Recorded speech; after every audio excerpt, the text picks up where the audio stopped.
Hello everybody, it's Unseen News here, and today we've gotten a lot of breaking dates today, and the first news we've gotten today is coming from Russia and Ukraine. As probably most of you already know, Ukraine launched a huge drone operation throughout the Russian Federation, targeting key strategic air bases of the Russian Air Force. So, Ukraine launched a huge operation throughout the Russian Federation, targeting key strategic air bases that house strategic bombers of the Russian Air Force that are capable of delivering nuclear warheads. So we can see here in the bottom left corner, we can see glimpses of the Ukrainian attack on Russian Tu-95 MS strategic bombers. So let's just go into this Ukrainian drone attack on strategic bases of the Russian Air Force more in detail.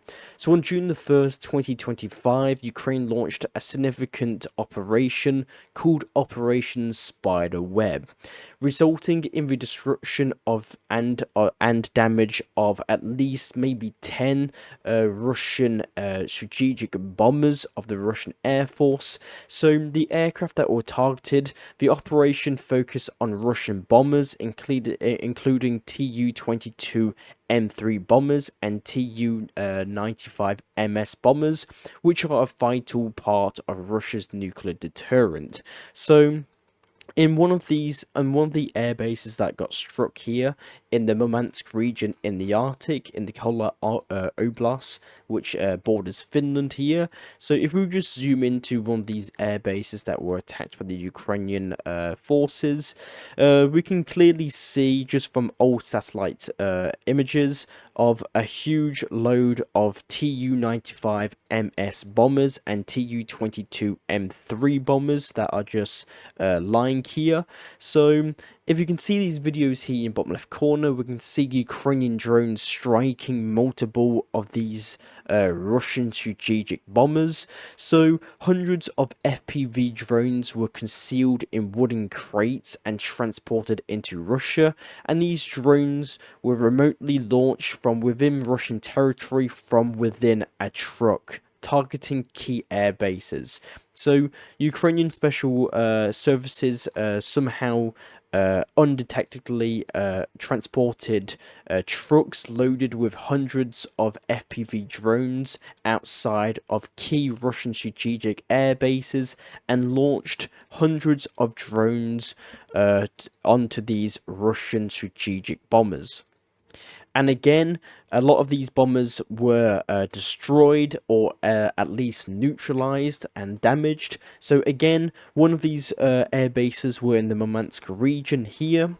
One of them were close to Moscow, the Deliverol air base here, close to the Russian capital Moscow, and we can see here a lot of Tu-22 M3 bombers, and we can see a couple of Tu-95 MS bombers. We can see some transport aircraft. Again, these are old images, and the last air base that was struck was the Bela Air Base in Siberia again, which is the first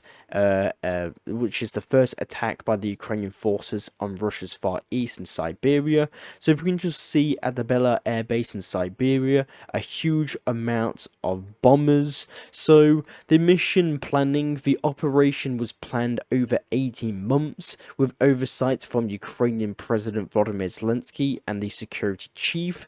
The operational reach, so strikes were again carried out at air bases located up to 2,600 miles from the Ukrainian border, including sites in Siberia, Moscow, and the Arctic. So the operation is considered a significant blow to Russian air power, potentially destabilizing their long-range aviation capabilities.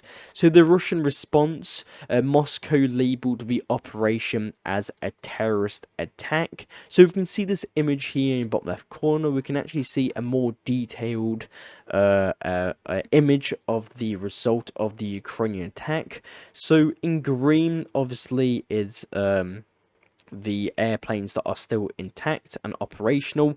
In red is the planes and bombers that have been destroyed, and in white are bombers that have been attacked but not destroyed, so heavily damaged. So you can see just from this a couple of Ukrainian attacks, quite a large proportion of Russia's nuclear bombers have been neutralized, I should say, put out of action. And again, these attacks were carried out by Ukrainian special services that just drove trucks full of drones, hundreds of drones, outside of Russian strategic air bases, and flew the drones in and crashed them into Russian Tu-95 MS bombers. Vladimir Putin has urgently addressed the citizens of Russia following today's attack on Russia's strategic aviation. So Putin stated that today Ukraine attacked the airfields housing Russia's strategic aviation. With this move, they made it clear and that no peaceful resolution is possible. With today's attack, they have signed their own sentence. There will be no more red lines. They will regret this. So, very big news. But furthermore, despite Vladimir Putin's statements there, we've got news that the delegations of both Russia and Ukraine have arrived in Istanbul for the second round of negotiations between Russia and Ukraine. So Russian-Ukrainian talks begun in Istanbul despite the Ukrainian attacks that Russia deemed to be a terrorist attack on Russia. So the Russian negotiation delegation was led by Vladimir Medensky, which was the key official that led the negotiations back in 2022 negotiations between Russia and Ukraine when the war had just begun. And the Ukrainian delegation was led by the Ukrainian Defense Minister Umerov. So if you can see the videos here in your bottom left corner, we can see that both Ukrainian and Russian representatives arrive to the building for negotiations in Istanbul. So the Russian and Ukrainian talks begun in Istanbul after being delayed 1 hour and 45 minutes, but the second round of direct ceasefire talks between Russia and Ukraine had been concluded after only 1 hour of negotiations. So the Russian delegation handed over a memorandum regarding a ceasefire to the Ukrainian side. So the Russian side handed over a deal and a contract of the Russian side's demands for a ceasefire in the battlefield in Ukraine. Both sides will exchange the bodies of 6,000 each, while both sides have agreed on mutually releasing all prisoners of war who are seriously ill and or below 25 years old. So the both countries of Russia and Ukraine have agreed to another prisoner exchange but only for seriously ill and people who are below the age of 25. Ukraine offered to meet again this month, while no date for the next round of negotiations was set. The Turkish Foreign Ministry and the Russian state media says today's talks were not negative, but no real progress were made apparently. So talks moved very slowly with only minor steps forward, says a senior Ukrainian official. So both sides avoided handshakes and offered no concrete peace proposals. The only agreement that was reached was a further prisoner exchanges. Umanov, the Ukrainian defense minister, confirmed. And furthermore, the Ukrainian defense minister also confirmed that Russia rejected the ceasefire that Ukraine proposed, and a leader meetup between Vladimir Putin and Volodymyr Zelensky, the president of Ukraine. But also, we've got news that the Ukrainians have also handed over their memorandum for the Russians. But also, we've also gotten some news that the Ukrainians have handed over the Ukrainian conditions for peace in the Russian and Ukrainian war. So let's just go over that. So the Ukrainian conditions for peace at the Istanbul meeting, according to Reuters article, is a complete ceasefire for 30 days from land, sea, and air, a prisoner exchange between the Russian Federation and Ukraine. For all formats, so all Russian POWs for all Ukrainian POWs, a meeting between Zelensky and Putin, no restrictions on the Ukrainian army size, a lack of international recognition of new Russian territories, and payment of reparations by Russia in damages of Ukrainian infrastructure. So this is the current demands of Ukraine for the end of the war in the Russian-Ukrainian war. So very big and interesting news. The next news we've got today is coming from Belarus. So we've got news today that a new shipment of Su-30 M2 multi-role fighter jets have arrived in Belarus as part of an ongoing military cooperation with Russia. So with this delivery, the Belarusian Air Force is now confirmed to operate 6 Su-30 aircraft, according to the Major General Andrei Lukadnish, the commander of the Belarusian Air and Air Defense Forces.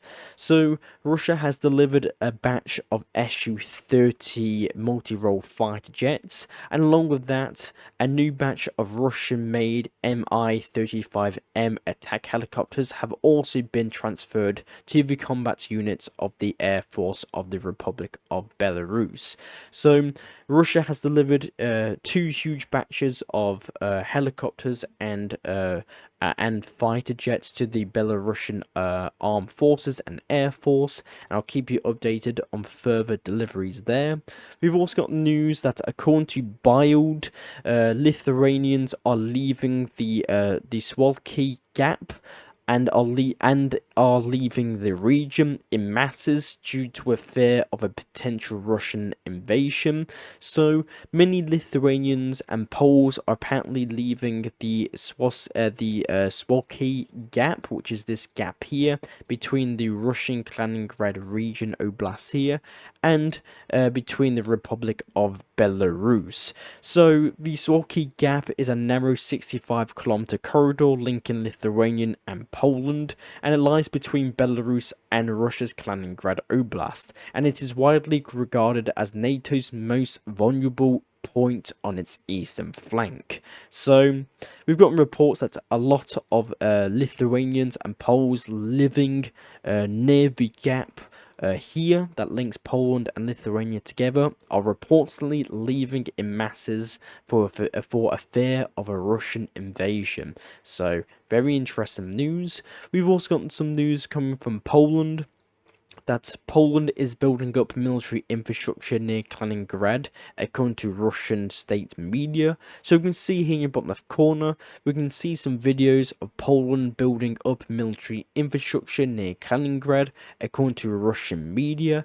So we can see anti-tank obstacles from these photos, and even trenches now that are appearing near the Polish and Russian Kaliningrad border here.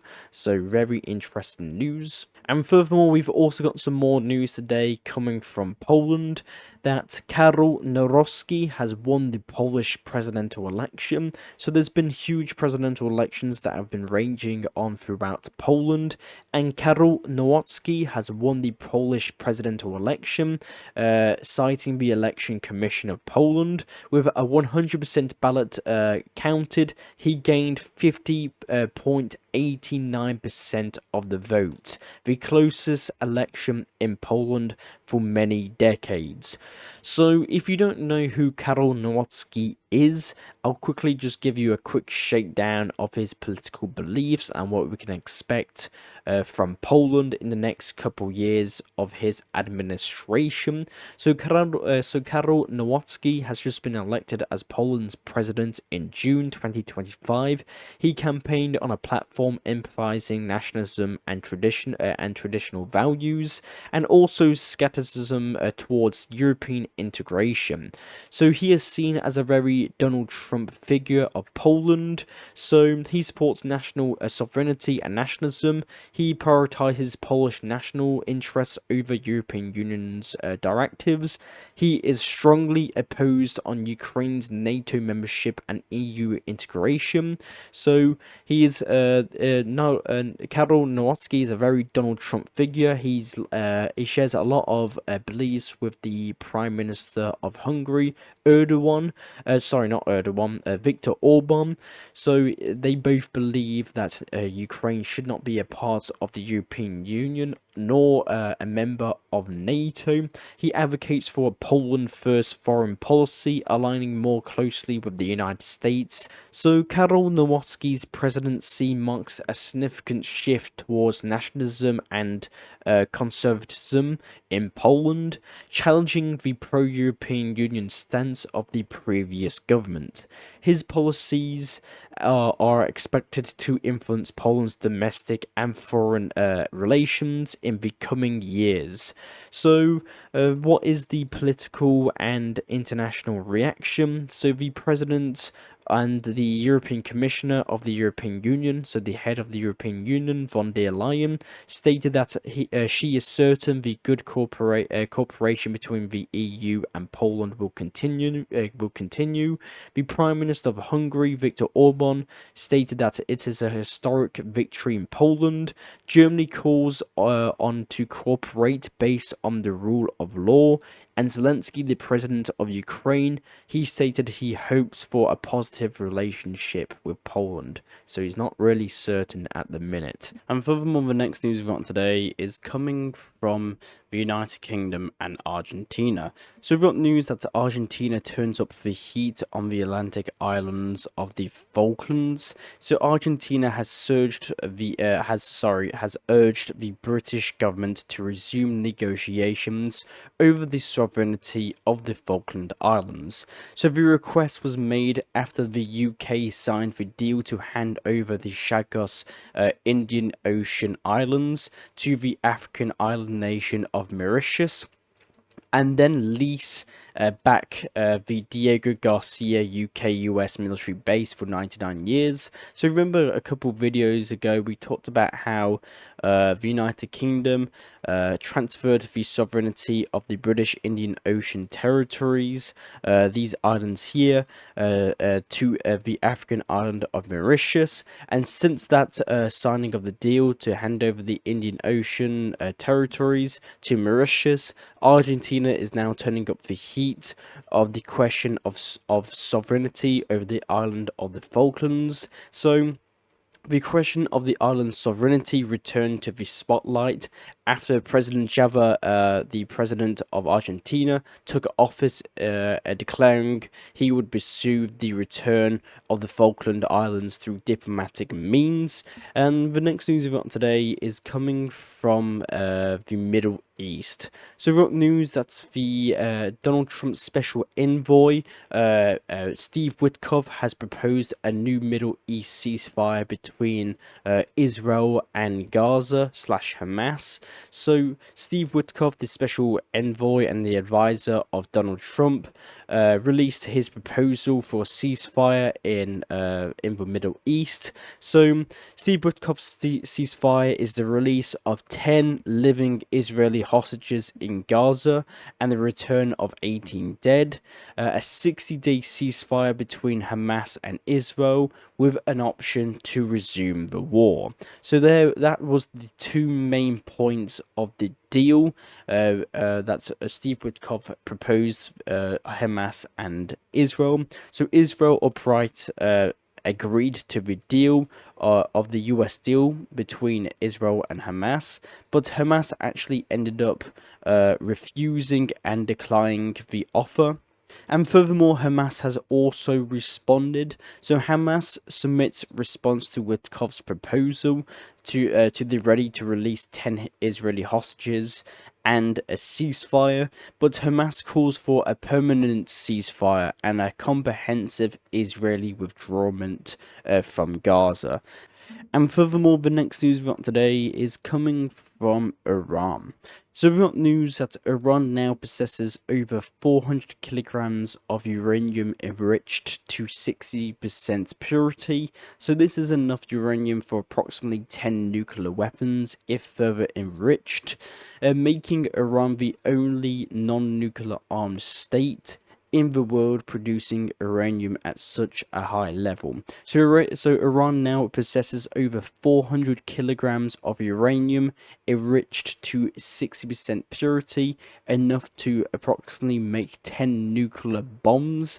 So the International Atomic Agency says Iran has carried out secret nuclear activities at undeclared sites using uranium metal for small-scale tests related to nuclear weapons. So I'll keep you updated on that.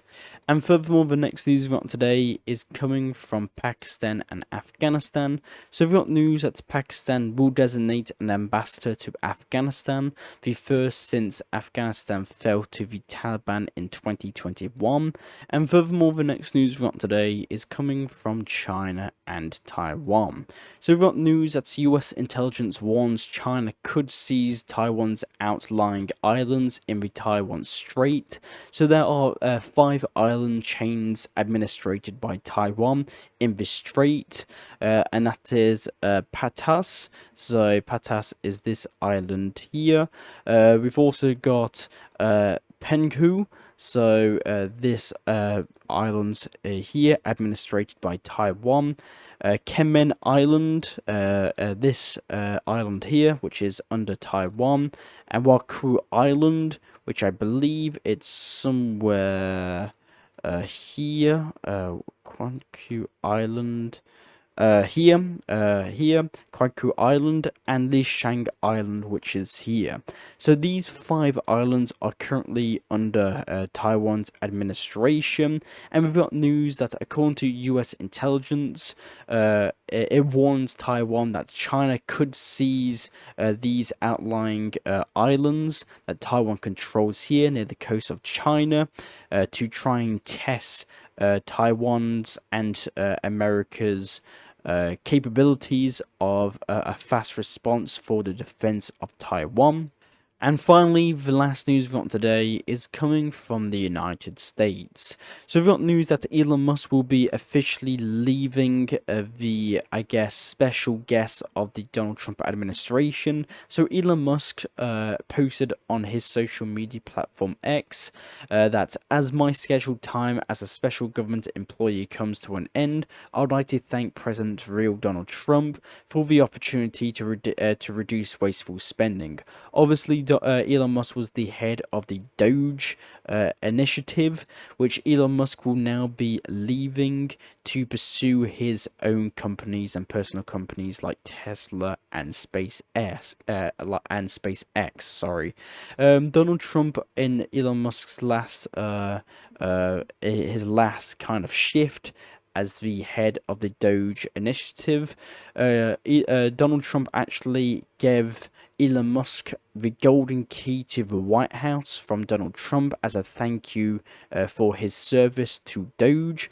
We've also got some news today that Donald Trump has just announced a 50% tariff on steel and aluminium from 25% to 50% effective on Wednesday, June the 4th. So in a couple days, Donald Trump's steel and aluminium tariff initiative will be taking place.